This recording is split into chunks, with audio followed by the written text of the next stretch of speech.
a lot of people don't understand the experience of trans people because less than a third of Australians have ever knowingly met a trans person is what they think. We don't measure the size of the trans community. We, even the ABS struggle to measure the size of the queer community in general. So really a lot's just not known and people are scared of the unknown, I guess. For example, the kind of things that people don't realize is I wasn't born in Australia. I was actually born in the UK. So even though I'm a citizen, I've lived here for, 20 years of my life, more than 20 years of my life. The government here still recognises me as female. And I guess if you're watching this video, you can make your own judgment, but 90% of the time, most people don't look at me and think that I'm female. So, for example, I was going to Melbourne a couple of weeks ago, went through airport security and went into the scanner. They have these full body scanners now. So I stood in the scanner with my arms up in little position that you've got to do. And they scanned me, walked out. Oh no, go back in, walk out, go back in. Scanned me 3 times before they eventually said, oh, can you head over to this booth? And I was kind of looking around like, oh, what's happening? Do they think I'm a drug smuggler? I don't know.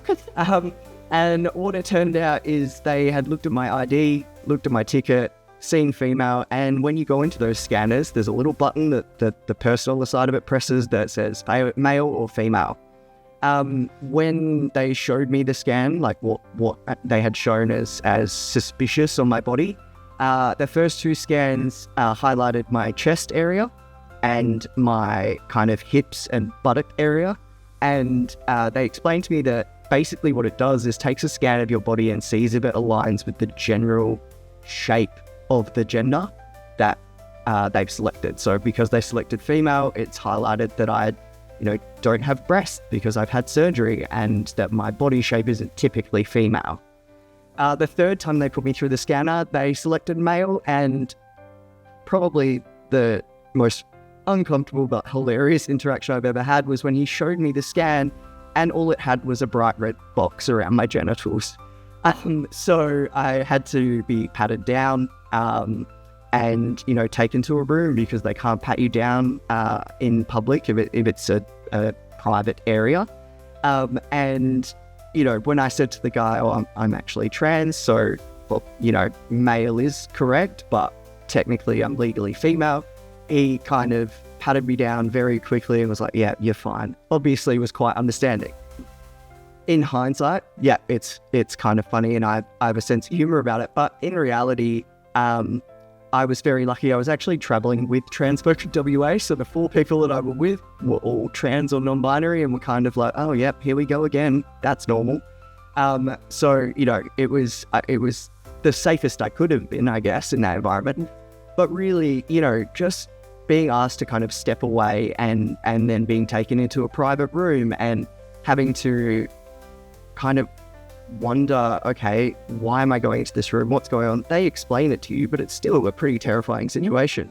And I guess most people, luckily, don't have to experience being taken into a room at airport security, but there's people with guns and it's a pretty terrifying experience. And although I'm now at the point where I'm really confident about my identity, I can only imagine if that had happened to me 5 years ago, I would have probably burst into tears. I would have been terrified. I wouldn't have known how to explain myself.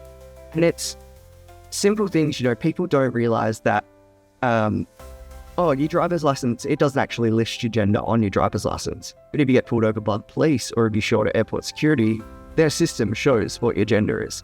So, I always have that fear of what if I get pulled over by the police and he happens to be homophobic or transphobic?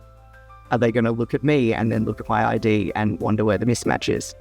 Something simple that we all get to enjoy, like a holiday to Bali.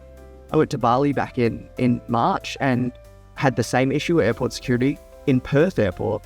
But thank God they don't do body scans at Bali airport. So, I could have had a very, very different experience in a country that it's illegal to be transgender. It's illegal to cross-dress there. It's illegal to be gay.